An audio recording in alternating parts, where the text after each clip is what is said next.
Magadha was the richest kingdom of ancient India.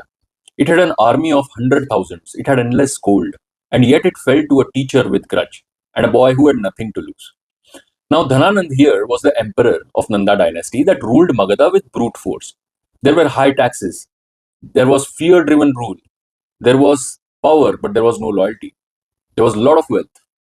Acharya Chanakya, one of the greatest minds of his time, was publicly insulted in the Nanda court and thrown out of the court. But what the king dismissed became his downfall.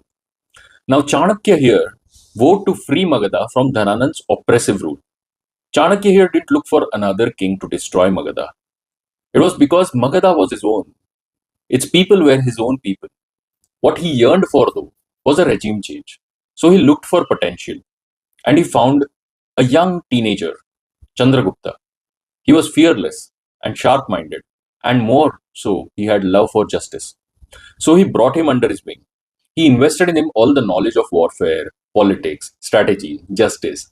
He created a leader from this young, intelligent boy. When Chandragupta was ready, he didn't attack Magadha directly. That would have been a suicide. What he did was, though, he built alliances. Kings who were oppressed by Magadha joined him. He won public support with his leadership and justice and courage. People loved him.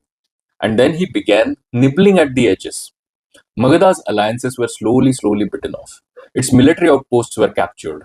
He turned the oppressed people to his side, thus weakening Magadha further from within. And then he marched straight in. The Nanda army collapsed. It did collapse because there was lack of power.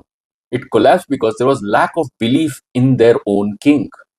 Thus rose the Mauryan Empire, not through brute force. It rose through vision, it rose through patience, it rose through ruthless strategy. And Chandragupta established the Mauryan dynasty with Chanakya as his counselor. Acharya Chanakya here teaches us a great lesson from Arthashastra. True leaders don't fight the strongest enemy first. What they do is they change the game itself. Do you think this strategy would work in today's corporate world? Comment below.